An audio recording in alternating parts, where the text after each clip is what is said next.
The station floated in the dark, like a broken bone in space. Long ago it had been bright. Its outer rings once glowed with steady power, and ships from many worlds docked there every cycle. Now most of the lights were gone. Only weak emergency lamps worked, blinking slowly as if they were tired of trying. Metal plates were patched with old scrap. Some sections were sealed forever, their air long gone. Inside the station lived the Cathari. They were tall, thin beings with pale skin and large eyes adapted for low light. They had once been known across the galaxy as builders and thinkers. They designed reactors, farms, and medical systems for stronger species. They were never fighters. They trusted agreements, laws, and promises. That trust had nearly killed them. Years ago, war spread through the outer systems. The great alliances needed ships and weapons, not peaceful engineers. Trade routes were redirected. Protection fleets were recalled. The Cathari station was declared non-essential. At first, supplies came late. Then they came smaller. Then they stopped coming at all. The Cathari sent messages. Calm ones, polite ones, then desperate ones. No one answered. Now the station survived day by day. Power was carefully rationed. Food was grown in weak hydroponic rooms where half the lights no longer worked. Children learned early not to cry when they were hungry, because crying used energy, and energy was life. Elder Savael stood near a cracked viewport, looking out at the stars. He remembered when those stars meant connection. Now they meant distance. "Any response?" he asked quietly. Beside him, a young technician shook her head. "No, Elder. The beacon still works, but no one listens." Savael nodded. He was very old by Cathari standards.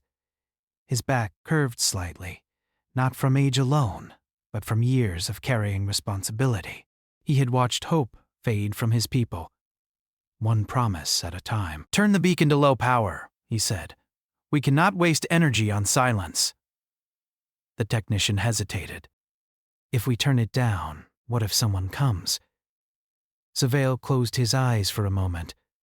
"Then they will come too late." The beacon's light dimmed. Elsewhere in the station, children gathered in a narrow corridor where heat still flowed through the walls. A young Cathari female told them stories in a soft voice.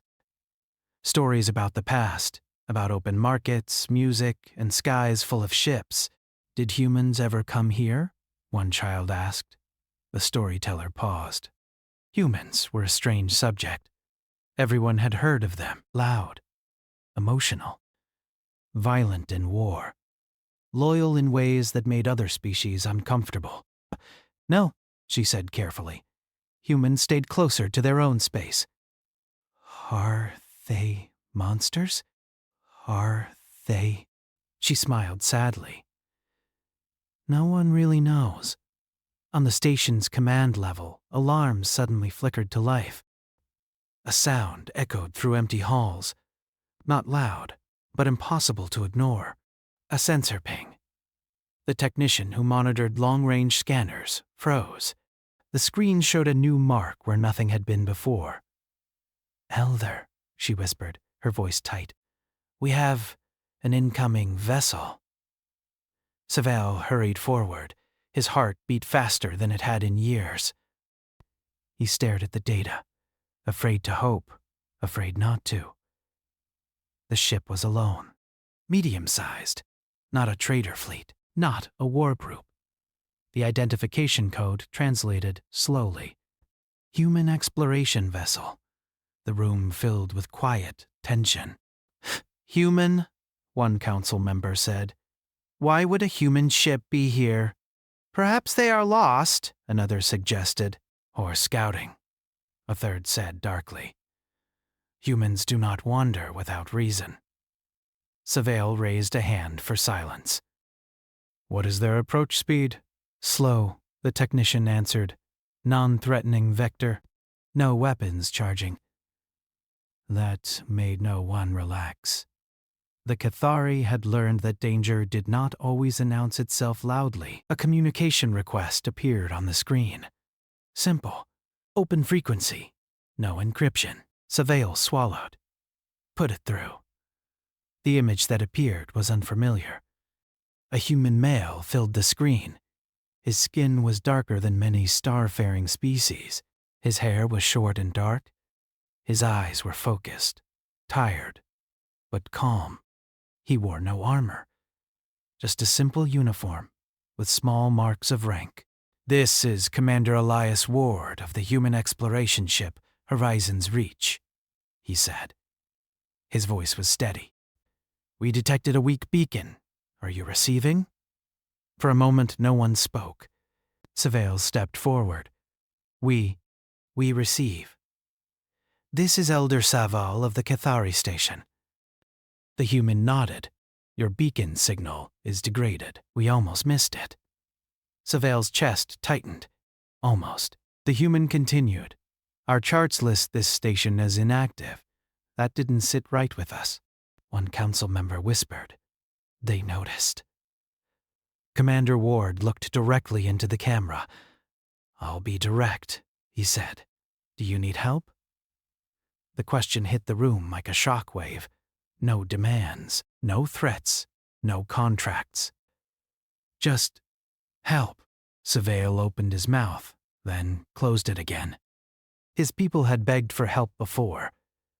They had learned that asking often made things worse. "We are managing," he said slowly. The human's eyes moved, as if he could see the station behind the words. "With respect, Elder, your power output says otherwise." Silence returned. Finally, Savale spoke the truth. "Yes," he said. "We need help." The human did not smile. He did not celebrate. He simply nodded once. "Understood," Commander Ward said. "We're requesting permission to dock. No armed personnel. No demands, just assessment and assistance." The council argued in low voices. Fear and hope mixed until they were hard to tell apart. What if this is a trick? What if they take control? What if they leave like the others? Savale listened, then raised his hand again. "If they wish to harm us," he said, "they would not ask." Docking permission was granted. The human ship connected with a deep metallic sound that echoed through the station. Airlocks sealed. Pressure equalized. A small group entered. 5 humans. No weapons visible. They carried tools, scanners, and medical packs. Commander Ward walked at the front. He moved slowly, looking around. The damaged walls, the thin figures watching from doorways, the smell of old air. He felt anger rise in his chest, sharp and unwelcome. This wasn't a battlefield. This was neglect. A Cathari child stared at him, eyes wide. Commander Ward knelt slightly so he would not tower over the child. "Hey," he said softly. "You okay?" The child did not answer, but did not run either. Savale approached. "We did not expect visitors," he said. "I figured," Ward replied. "You shouldn't be living like this." Savale studied him. Many said those words. None stayed. Ward looked at the failing lights overhead. Then they were wrong. Human engineers spread out, already checking systems. One frowned at a power junction. Another quietly cursed under his breath at the state of the air recyclers. "This place is held together by hope and habit," one said. Ward heard it. "Then we start with power and air," he said. "People first." Savale watched in disbelief as humans worked without being asked, without being paid. They explained what they were doing. They invited Cathari technicians to watch, then to help. No one ordered anyone. For the first time in many cycles, a corridor light flickered, then stayed on. A Cathari woman pressed her hand to the wall, feeling steady warmth. Her eyes filled with tears. She did not remember how to stop. Savale turned to Commander Ward. Why? He asked quietly. Why help us? Ward thought for a moment. Because someone should have, he said.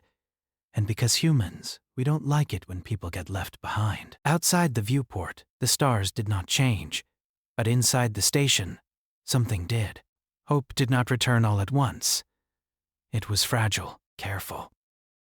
But for the first time in years, it was no longer alone. Morning did not exist on the Cathari station, but something close to it arrived anyway. Lights stayed on longer than usual. Air flowed more smoothly through the vents. The low hum of failing systems softened into a steady rhythm. People noticed before they understood. They lifted their heads. They breathed deeper. Commander Elias Ward stood with his crew near the central power ring, studying a floating display of numbers and lines. The data told a hard story. The station was dying slowly, like a patient kept alive by will alone. "We can stabilize this," said Chief Engineer Mara Lin. "Not perfect, not fast, but enough to stop the bleeding." Ward nodded. "Do it. Teach them everything." Mara raised an eyebrow. "Everything?" Ward met her gaze. "Everything." Across the room, Cathari engineers watched closely. They were careful not to crowd the humans, but curiosity burned through their caution. For years, knowledge had been something traded, restricted, or withheld. Seeing humans explain repairs freely felt unreal. One Cathari engineer, Theron, stepped forward. His hands trembled slightly. "You are sharing core access methods," he said. "Other species never did." Mara shrugged lightly. "Hard to fix things if everyone's locked out." Theron absorbed that quietly, then moved closer. Elsewhere, human medics set up a small treatment area. They scanned children first, then elders. Many readings were low. Malnutrition, weak immune responses, long-term stress damage. A Cathari mother watched as a human medic gently adjusted a scanner around her child's thin arm. "Will this hurt?" the mother asked softly. "No," the medic replied. "And we've got supplements that'll help. Slow, safe improvements." The mother bowed her head. "Thank you." The human hesitated, then nodded back, unsure of the gesture but understanding the meaning. Elder Savail moved through the station, observing everything. His mind struggled to keep pace with reality. Humans did not rush. They did not command. They worked like they planned to stay. He stopped beside Commander Ward near a viewport. "You are changing the rhythm of this place," Savail said. Ward exhaled. "It shouldn't have been this bad." "It became bad slowly," Savail replied. "Slow pain is easier to ignore."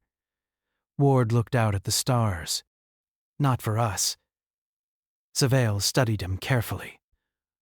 "Your people are feared." Ward smiled without humor. "Sometimes for good reason. Yet you come without weapons." "We brought better tools," Ward said, nodding toward the station behind them. That night cycle, the Cathari Council gathered. Humans were not present. This was a private meeting as tradition demanded. "They fixed too much," one council member said nervously. "What if we become dependent or controlled?" another added. Savail listened, then spoke. "I have watched them. They do not act like conquerors." "Yet," someone whispered. Savail turned slowly. Hope always feels dangerous after betrayal. Silence followed. Finally, Savail said, "We will judge them by their actions, not our fears." The decision was made to allow humans continued access. The next cycle, alarms sounded again. This time, they were different. Theron ran into the command area. Long-range sensors picked up multiple vessels, he said, approaching fast. Ward arrived moments later. "Who are they?" Theron's voice tightened. Corporate security fleet. 3 ships. Markings indicate Lurian Trade Combine. Ward's jaw clenched. The Lurian Combine was well known. They specialized in abandoned assets. Old contracts. Forgotten clauses. They arrived with lawyers first, weapons second. They found you, Ward said quietly. Savel's shoulders sagged. We always feared this. A transmission forced its way onto the channel. The image showed a sleek ship bridge. A Lurian representative appeared, smiling, polished, cold. This station is under Lurian Trade Combine jurisdiction, the representative said. According to archived agreements, the Cathari people are in violation of asset maintenance clauses. Savel stepped forward. Those agreements were voided when you cut supplies. The Lurian smiled wider. Disputed. Ward leaned into frame. This station is inhabited. The Lurian's eyes flicked to him. Human vessel, your presence is unauthorized. Leave immediately. Ward shook his head. Now. A pause followed. You are interfering with lawful reclamation, the Lurian said. Ward's voice stayed calm. You abandoned them. They failed profitability standards. Ward felt anger rise again. He let it sharpen his words. Their people. The Lurian cut the feed. Moments later, the security fleet shifted formation. Weapon systems powered up, not aimed, but visible. Fear spread through the station like cold air. They will take us, someone whispered. Savel turned to Ward. You should go. We do not wish to bring war to your people. Ward met his eyes. Too late. He tapped his comm. Horizons reach to Earth Command. Priority signal. Static. Then a voice, receiving. Ward spoke clearly. We have a non-combatant civilian population threatened by corporate seizure, requesting legal and military support. There was a pause. Then, understood. The Lurian fleet sent another message. Final warning. Minutes stretched. Then new signals appeared. Human ships. Not many, but enough. Their arrival was quiet. No dramatic maneuvers. Just presence. The Lurian representative reappeared, smile gone. This is unnecessary escalation, Ward replied. You escalated when you threatened civilians. Saval watched the exchange stunned. No one had ever come back for them before. No one had ever argued this hard. After tense negotiations broadcast across open channels, the Lurian fleet withdrew. Not because they were defeated, but because exposure was dangerous. Evidence of neglect and exploitation spread quickly. The station exhaled. Some Cathari cried openly. Others simply sat down, exhausted. Later, Savel found Ward, alone near the docking ring. You risked much, Savel said. Ward nodded. Yeah. Why? Ward thought of the child he had spoken to. The failing lights, the quiet dignity. Because if we walk away, he said, then we become part of the problem. Savel placed a hand over his chest in a Cathari gesture of deep respect. That cycle, children slept without hunger for the first time in years. The station still bore scars, but it was no longer waiting to die. And across the stars, others were beginning to notice what humans did when they decided something was wrong. The days that followed felt unreal to the Cathari. Not because danger was gone, but because it was finally shared. Human ships remained nearby, not in tight formation, not threatening. They stayed at a respectful distance, like guardians who did not need to shout. Their presence alone changed everything. Trade signals passed the system again. Long-range messages were answered. The galaxy had noticed. Inside the station, work continued without pause. Human engineers and Cathari technicians moved together through corridors that once felt like tombs. They laughed sometimes. They argued about designs. They drew plans directly on walls with light tools, then erased them and tried again. For the first time in many cycles, the station felt alive. Thyron stood beside Mara Lynn at the core power junction. He watched her adjust the output flow with careful movements. "You could do this faster," he said. Mara smiled slightly. "Sure, but then you wouldn't know how." Thyron considered that. "You teach as if you expect us to stand without you." "That's the idea," she replied. Nearby, younger Cathari engineers listened closely. Knowledge was no longer something taken away from them. It was being returned. Commander Ward spent most of his time listening. He sat with elders and heard stories of promises broken. He walked with children through newly lit halls and answered their questions honestly. He never spoke of humans as heroes. He spoke of responsibility. One cycle, Savail invited him to a quiet chamber overlooking the station's outer ring.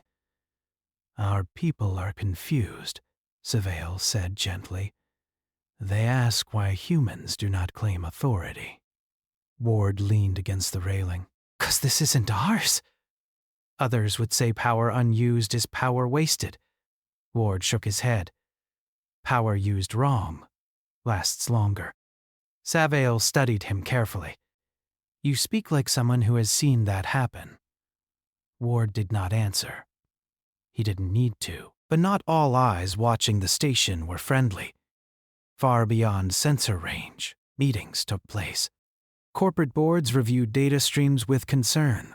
Political factions whispered about dangerous precedents. Humans were interfering again, not with weapons, with principles. That made them harder to stop.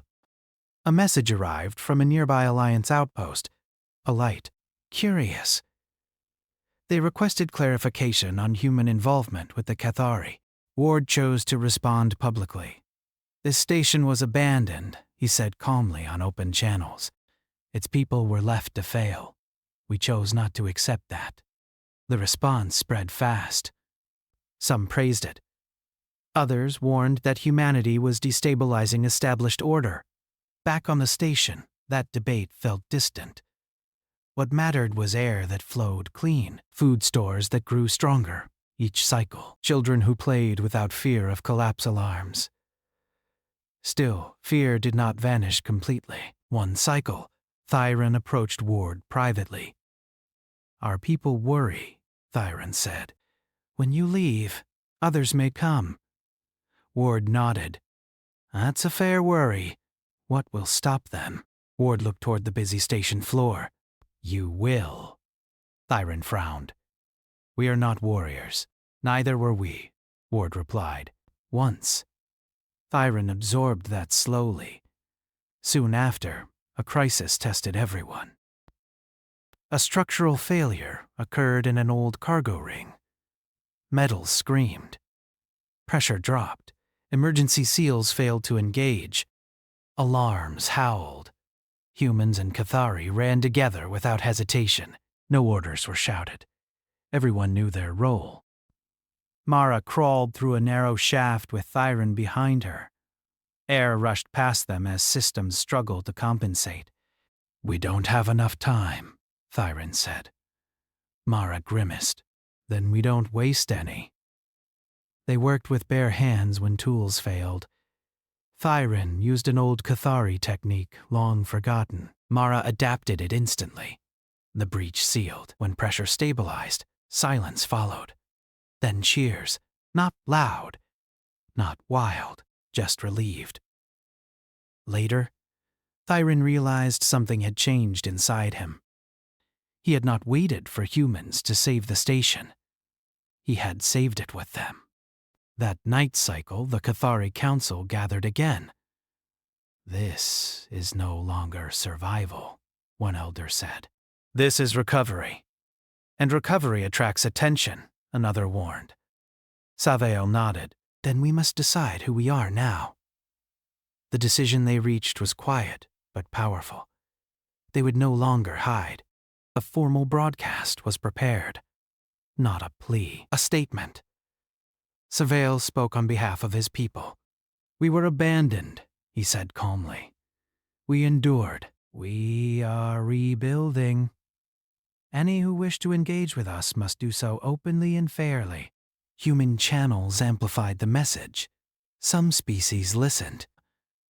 Others grew uneasy. Soon after, another fleet appeared at the edge of the system. Not corporate, military, unidentified. Ward stood on the command deck as alerts came in. "They're probing defenses," Mara said. Savail's voice remained steady. "Do they claim authority?" "No," Ward said. "They're testing." "Testing what?"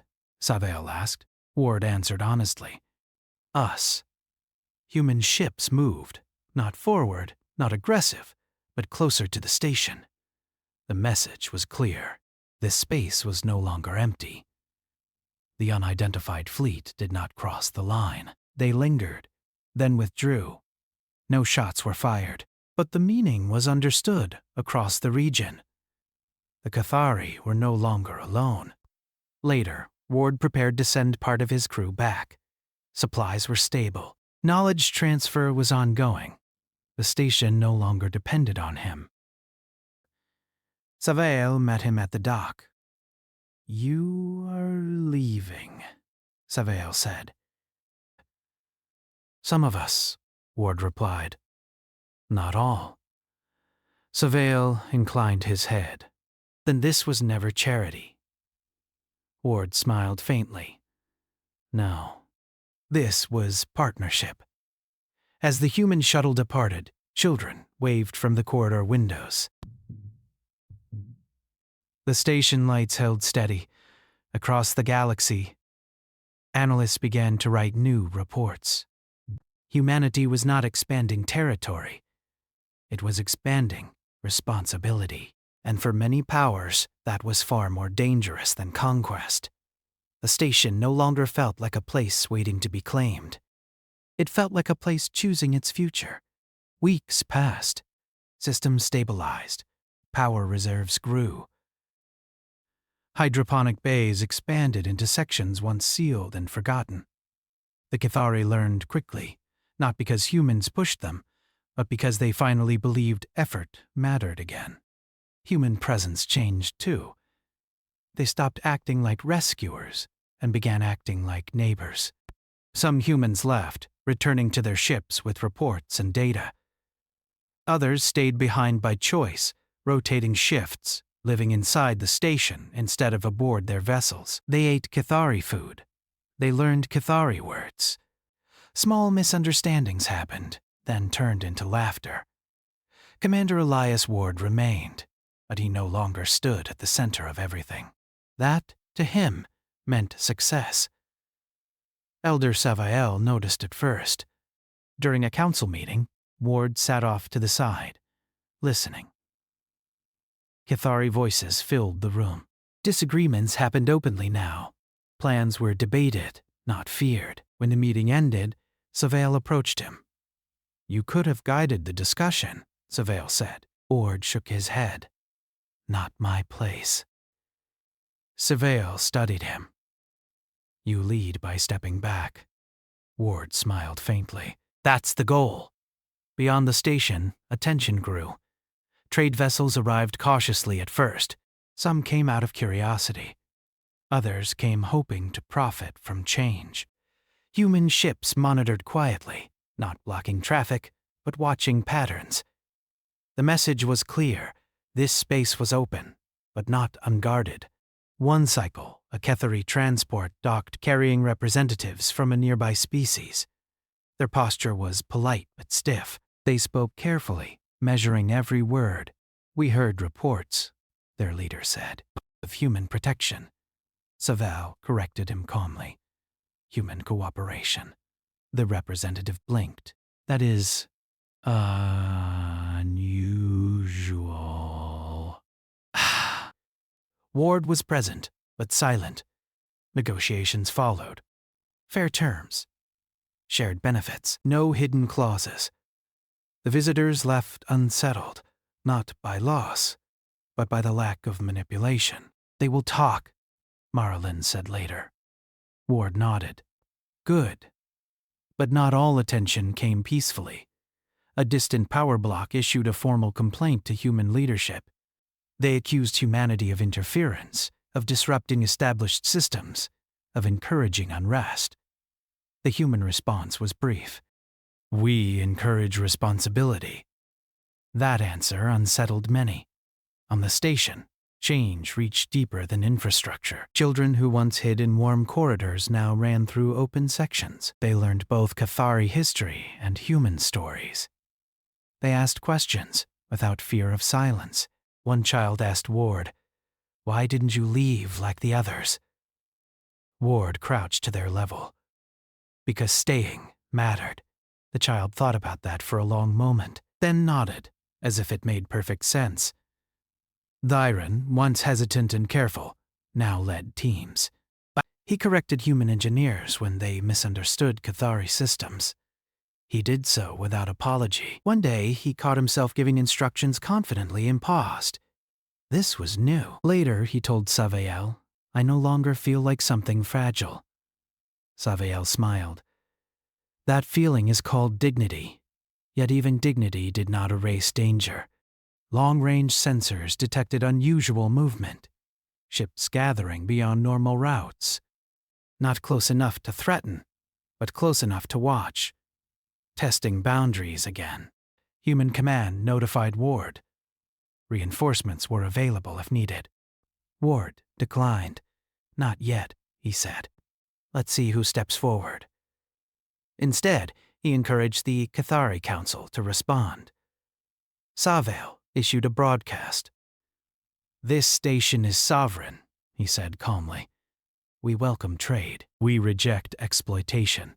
Any approach must be open and peaceful." The message was shared widely. Some ships turned away, others waited. One vessel, larger than the rest, crossed closer. It sent no hostile signal. Ward watched the screen carefully. "Who are they?" Mara asked. "Someone curious," Ward replied, "or someone calculating." The vessel requested communication. Savael accepted. A new face appeared. Alien, old, sharp-eyed. "You have changed," the stranger said. "Last cycle, you were invisible." Savael replied evenly. "We were ignored." "That is different." The stranger's gaze flicked briefly to Ward. "And now you are interesting." Ward stepped forward slightly, not to threaten, but to be seen. The stranger studied him. "Humans choose strange investments." Ward answered simply, "People aren't investments." The channel closed soon after. The vessel withdrew. No confrontation followed, but the test had been passed. Later that cycle, Ward stood alone in a quiet corridor. The station hummed around him, steady and strong. He felt something unfamiliar. Relief. Savael joined him. "You are thinking of leaving?" the elder said. Ward nodded slowly. "Soon. You don't need us like before." "That is true," Savael agreed. "But you will be missed." Ward looked at him. "You don't need guardians anymore." Savael placed a hand against his chest. "Now, but we will never forget who reminded us we were worth guarding." The council convened one final time before Ward's departure. This time, humans were invited. Savael spoke to all present. "We have endured abandonment," he said. "We have survived desperation. Now we choose how we are known." He turned toward Ward. "You came without claim, without demand. You treated us as equals when we had forgotten how." Savael paused. "We offer something in return." A formal declaration appeared on the central display. Not an alliance, not a contract. Kinship. Gasps filled the chamber. Ward stiffened. "Elder." Savael raised a hand. "This is our choice." The declaration named humanity as bonded protectors. not rulers, not owners, but family in times of need. Ward swallowed. He knew what this meant. The responsibility, the promise. You understand? He said quietly. That humans take this seriously? Savale nodded. That is why we offer it. Ward accepted. Not with celebration, with resolve. When his ship finally prepared to depart, the station gathered to watch. Humans and Cathari stood together in the docking bay. No speeches, no ceremony, just shared presence. As Ward boarded, the lights of the station brightened, fully, steadily, without flicker. Outside, the stars looked the same, but the galaxy was adjusting, because somewhere in the dark, a people once abandoned now stood tall. And humanity had drawn a line, not in space, but in principle. What came next would test that choice. But no one on the station feared it anymore.